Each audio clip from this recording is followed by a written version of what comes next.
చాలామంది జర్నలిస్ట్ మిత్రులు ఆనాడు తెలంగాణ ఉద్యమంలో క్రియాశీలక పాత్ర పోషించి తెలంగాణ రాష్ట్ర సాధనలో మీ పాత్రను మీరు పూర్తి స్థాయిలో పోషించడం జరిగింది. ఆ నేపథ్యంలో తెలంగాణ రాష్ట్ర ఏర్పాటు ప్రక్రియ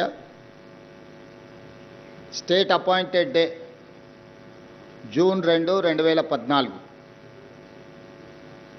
ఆనాడు తెలంగాణ రాష్ట్రాన్ని, హైదరాబాద్ నగరాన్ని 4 కోట్ల తెలంగాణ ప్రజలకు కాంగ్రెస్ పార్టీ అప్పగించడం జరిగింది. ఆ నేపథ్యం తెలంగాణ రాష్ట్ర ప్రజలు భారత రాష్ట్ర సమితిని చంద్రశేఖరరావు గారి నాయకత్వానికి మెజారిటీ ఇచ్చే ప్రభుత్వాన్ని ఏర్పాటు చేయడం జరిగింది. ప్రజా తీర్పు 10 సంవత్సరాల కాంగ్రెస్ పరిపాలనలో యూపీఏ 1, యూపీఏ 2లో తీసుకున్న నిర్ణయాలను కొన్నిటిని, అమలు చేసిన సంక్షేమ పథకాలను కొన్నిటిని నేను ఈ సందర్భంగా మీకు గుర్తు చేయదలుచుకున్నాను. ఆనాడు ముఖ్యంగా కాంగ్రెస్ పార్టీ ఎప్పుడు అధికారంలో ఉన్న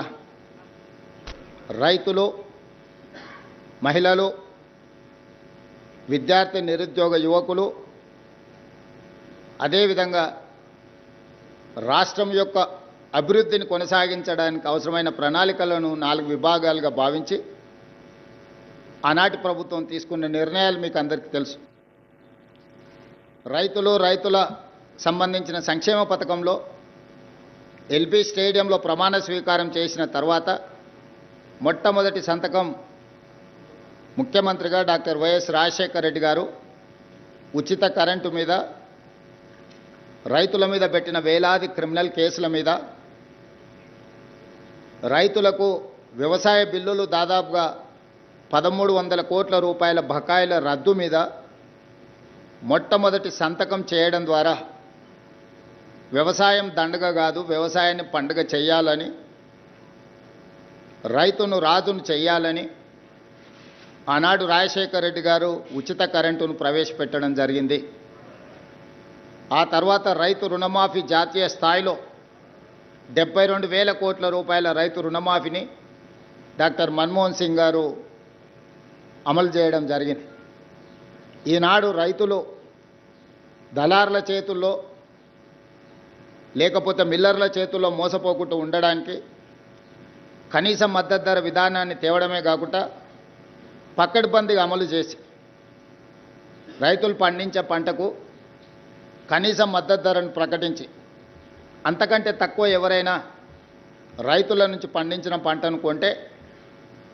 చట్టరీత్యా అన్ని రకాలుగా వాళ్ళ మీద చర్యలు తీసుకోవడానికి ఆనాడు కాంగ్రెస్ ప్రభుత్వము రైతులను కాపాడే ప్రయత్నం చేసింది. అదేవిధంగా రైతుల యొక్క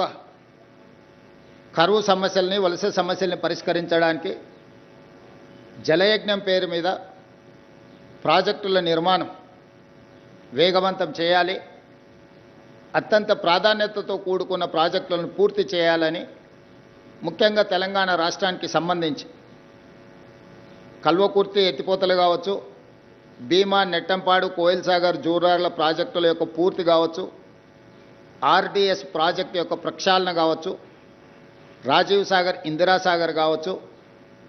ఈనాటికి అసంపూర్తిగా ఉన్న ఎస్ఎల్బీసీ టన్నెల్ కావచ్చు, ఈరోజు పేరు మార్చి, ఊరు మార్చి, అంచనాలు మార్చి 1,00,000 కోట్ల రూపాయలు కొల్లగొట్టిన కాళేశ్వరం, ఆనాడు ప్రాణహిత చెహెల్ పేరు మీద తుమ్మిడిహెట్టి దగ్గర ఆదిలాబాద్లో మొదలై రంగారెడ్డి జిల్లా వికారాబాద్, తాండూరు వరకు గోదావరి జలాలను తరలించడానికి ఆనాడు తీసుకున్న ప్రణాళికలు మీకు అందరికీ తెలుసు. ఇవే కాదు, చాలా ప్రాజెక్టులు, ఎస్ఆర్ఎస్పి కావచ్చు, మిడ్మానేర్ కావచ్చు, శ్రీపాద ఎల్లంపల్లి కావచ్చు, దేవాదుల కావచ్చు, ఇలాంటి చాలా ప్రాజెక్టులని ఆనాడు తెలంగాణ రాష్ట్రం యొక్క ప్రయోజనాల కోసం జలయజ్ఞం ఆధ్వర్యంలో ఆ 10 సంవత్సరాలు ప్రణాళికలు రచించి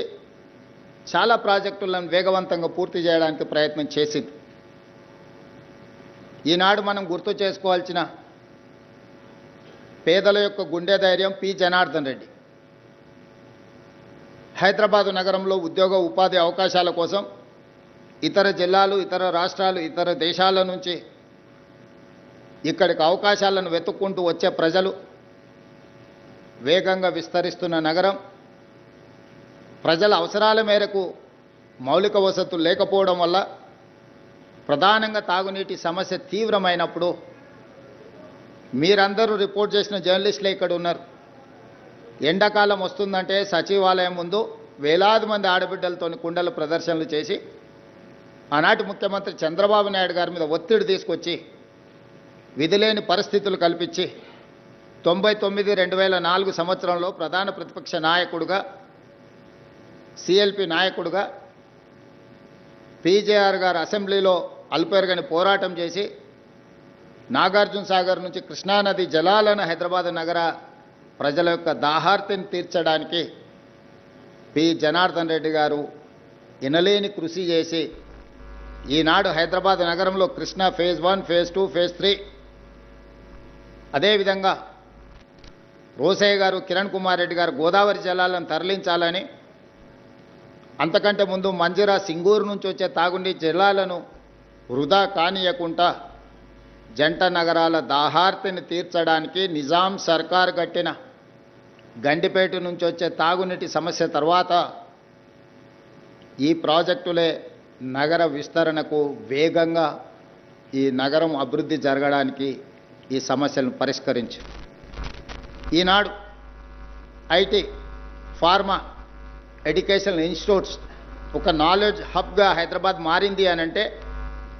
ఆనాడు ఒక స్పెషల్ పాలసీ తీసుకొచ్చింది. చంద్రబాబు నాయుడు గారైనా,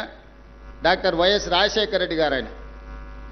ఈ మహానగర యొక్క అభివృద్ధి కోసం తీసుకున్న నిర్ణయాలను రాజకీయంగా భిన్న అభిప్రాయాలు ఉన్నా వాటిని కొనసాగించారు. అందులో భాగంగానే ఈ జంట నగరాల చుట్టూతా జంట నగరానికి నిరంతరాయంగా విద్యుత్తును సరఫరా చేయాలి, తద్వారా పెట్టుబడులు వస్తాయి, ఐటీ రంగం, ఫార్మా రంగం విస్తరిస్తుందని ఆనాడు ఎంతో విద్యుత్తు కొరత ఉన్నా ఈ జంట నగరాలకు నిరంతరాయ విద్యుత్తును ఆనాడు అందించడం వల్ల విప్రో, మైక్రోసాఫ్ట్, ఇన్ఫోసిస్ లాంటి, గూగుల్ లాంటి సంస్థలు, పెద్ద పెద్ద ఐటీ రంగంలో దిగ్గజాలైన సంస్థలు ఈ నగరానికి తరలి రావడం జరిగింది. ఫార్మాలో చెప్పవలసిన అవసరమే లేదు. ప్రపంచానికే ఆదర్శంగా నిలబడే ఫార్మా రంగాన్ని ఆనాడు ప్రోత్సహించడం వల్లనే ఈనాడు భారతదేశం ఉత్పత్తి చేస్తున్న బల్క్ డ్రగ్స్లో 40% మన నగరం నుంచే ఉత్పత్తి జరుగుతుంది. మొన్న జరిగిన కోవిడ్ ఉపద్రవంలో 4 కోవిడ్ వ్యాక్సిన్స్ వస్తే 3 కోవిడ్ వ్యాక్సిన్స్ మన నగరం నుంచే ఉత్పత్తి చేయడం జరిగింది. నిన్నగాక మన ఎలిలిలి అని ప్రపంచ దిగ్గజ సంస్థ $1 బిలియన్ ఇన్వెస్ట్మెంట్ చేసి ప్రపంచానికి మొత్తం